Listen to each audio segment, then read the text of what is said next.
What's up, a Cinema Shogun here with a few updates in the Evan Cockerham story. Once I uploaded my video yesterday to YouTube, the true crime community did what the true crime community does. Of course, some people grew concerned about Evan, and they wanted to help Evan and Evan's family in any way that they could. And then we have the other portion of people who, I guess, they entertain themselves by making other people's lives a living hell, and they think it's fun and entertaining to throw random accusations at people and all types of stuff like that. And people were calling it a scam. They dug up some GoFundMe and said the GoFundMe was a scam. They said that Evan wasn't really missing. There's no report. And all of that is false. There is a report, and Evan is missing. The GoFundMe was started so Evan's family could raise money to go look for Evan because Evan is states away.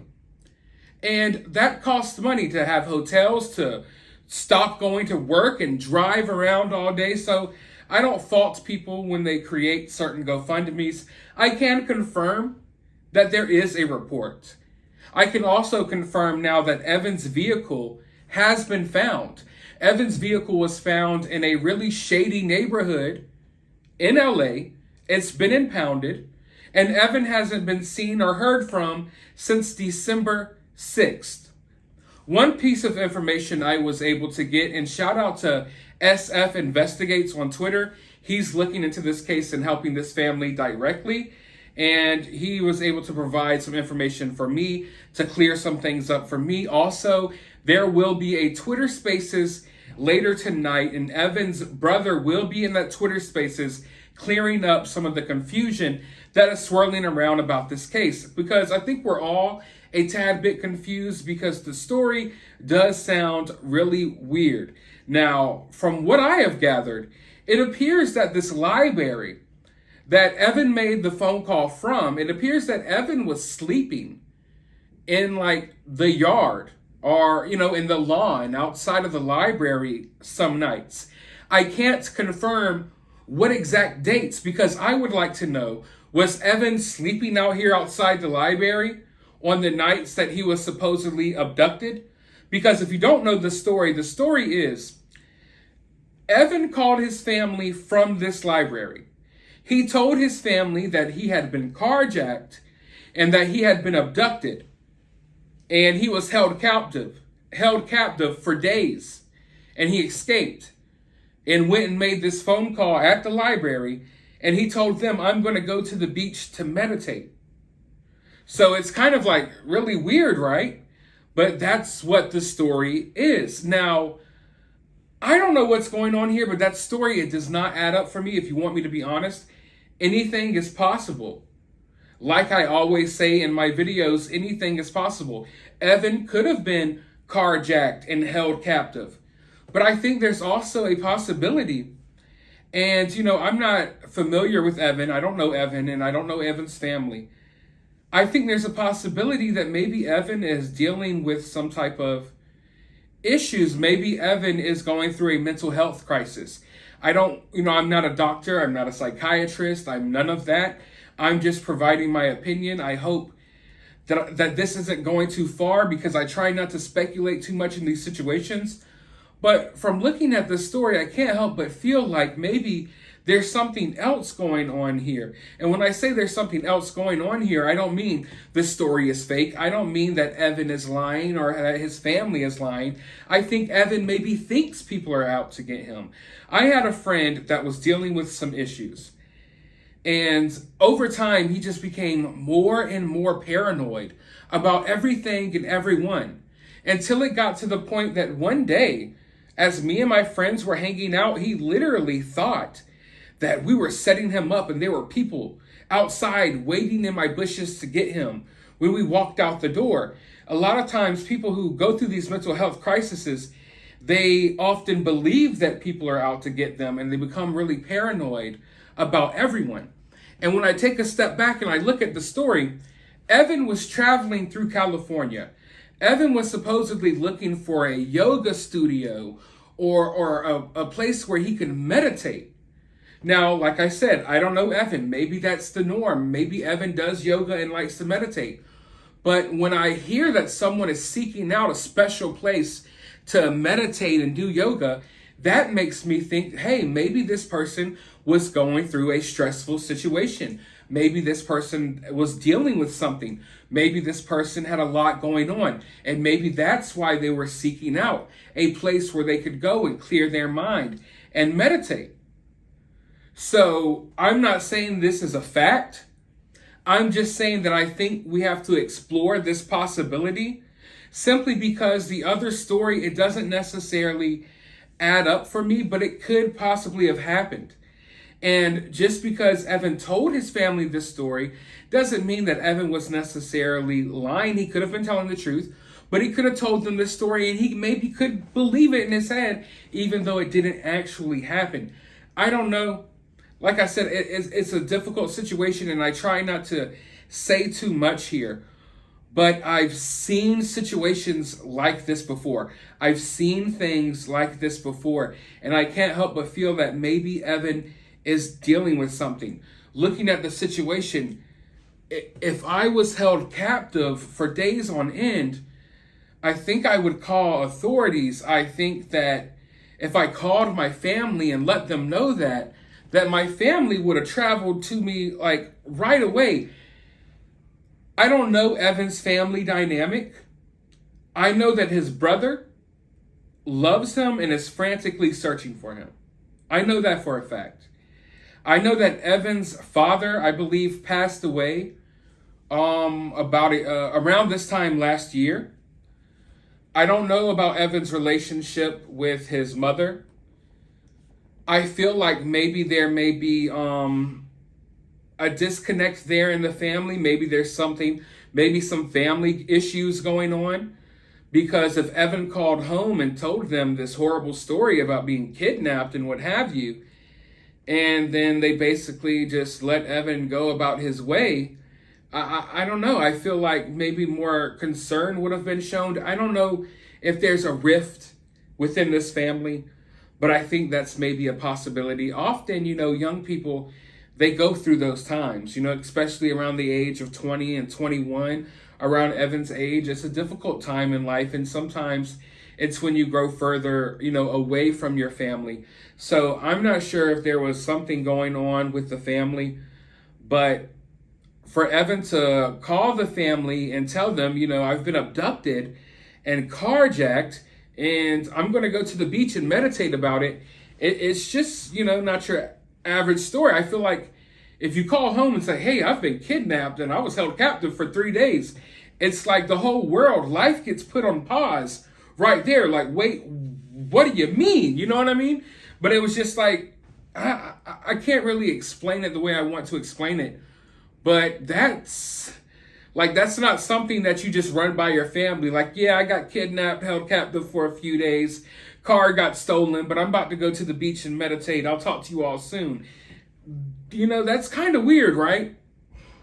So I don't know if there's a disconnect between Evan and his family, and that's why nothing was done right there in that moment. But the way that whole situation transpired right there, it makes me raise my eyebrow to if this even happened.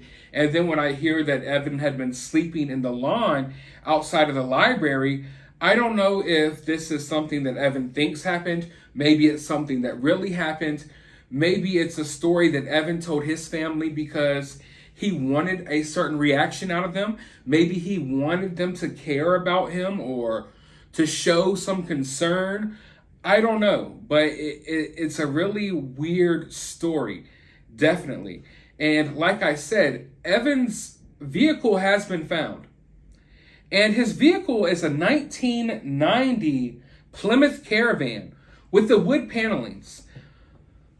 Anything could happen, especially in LA. Crazy things happen there every day. But if I'm a carjacker and I'm jacking cars and I'm taking that risk, I'm probably not going to go after a 1990 wood panel van. But then again, maybe it's a crime of opportunity. I'm just saying that's another thing that sticks out to me, that his vehicle isn't like the opportune vehicle that a usual carjacker would go after. But then again, carjackers think differently than we do. So we can't really rationalize with how they think. But his vehicle was found, and I believe law enforcement actually has a picture of Evan working on this vehicle. I may be mistaken about that, but all of the confusion surrounding this case will hopefully be cleared up later today. Now, from everything that I've been told, the people at the library who saw Evan and interacted with Evan, they said that he was polite and nice. I don't know if they noticed anything maybe would have been wrong with him, but all I know is that they thought he was polite, nice, and respectful. So when you think of someone who's going through a mental health crisis, you don't necessarily think of nice, kind, and respectful. I mean, I think sometimes you may be able to notice that someone's going through something, but other times maybe you can't. So it's definitely, it's one of those really difficult situations, but I want to give you all a description of Evan. Evan is a white male, 21 years old, 6 feet tall, 145 pounds, brown hair, and blue eyes. Detectives from the Los Angeles County Sheriff's Department are seeking assistance in locating him. A missing person. He was last seen on December 6th on the 700 block of Silver Spur Road in the city of Rolling Hills Estates. Any information, please contact the Sheriff's Homicide Bureau Missing Persons Detail. You could call with any tips to 800-222-TIPS, 8477, or you can call the Los Angeles Homicide Bureau at 323-890-5500. So definitely, if you've seen or if you've heard anything, let the proper authorities know. But I can't help but just feel that there may be more to the story. And when I say there's more to the story, I don't mean it in some type of conspiracy theory way. I don't mean that the family's doing this or Evan's doing that. I just can't help but feel that there may be something going on here, that maybe Evan is going through something. And that doesn't make this situation any less serious. It doesn't make this situation any less important. If anything, I think it's even more important because I want Evan to be located. And I think Evan needs to know at this moment, that people care about him. And I can tell that his brother cares about him. And that's not to say that other people don't care about him, but I've seen and interacted with his brother, and I know that his brother cares. And I hope that his brother doesn't take, what I've said in this video any type of way. I just think it's important to explore these possibilities because this story does sound kind of off, but it could be possible. But also, I think there are signs here that Evan could be going through something. And young men Evan's age, they go through mental health crises all the time. And it's not talked about. It's buried. As a man, you're not supposed to talk about these things. As a man, you don't talk about your problems. And so many young men are dealing with issues every day that they feel like, they have no one to talk to about. In fact, as a man, sometimes it feels like you're weak if you seek help. It feels like you're less of a man if you need therapy or you need to talk to someone. So I think we need to start having these conversations and hopefully get rid of this mist, if you will, that is plaguing our society, this mist that covers up these problems that people deal with in real life. But people don't want to talk about it. People don't want to acknowledge it. I know we acknowledge these issues with young women all the time, and young women don't seem to have the same problems when it comes to talking to someone about their problems or letting someone know that they're going through something. Now, of course, that's not the case with every woman, but when it comes to men, it's like men bury their feelings, they bury these situations, and then it often, it gets even worse. And it manifests in crazy ways. Sometimes you may think that someone is perfectly fine and they're going through nothing. The next thing you know, they snap, but in reality, they're not just snapping in an instant. It's a buildup of things. And maybe there's a buildup of things in Evan's life that has led to this moment. I don't know, but I hope Evan is okay. I pray Evan is okay. I know there are people out there looking for him, and hopefully we find some answers soon. And like I said, there will be a Twitter Spaces tonight to clear up some of the confusion, because I don't have all the details. I know you all don't have all the details. Hopefully we get some more details tonight. But let me know your thoughts down in the comments below. While you're down there, hit the thumbs up, hit the subscribe, ring the notification bell, and I will talk to you all in the next video.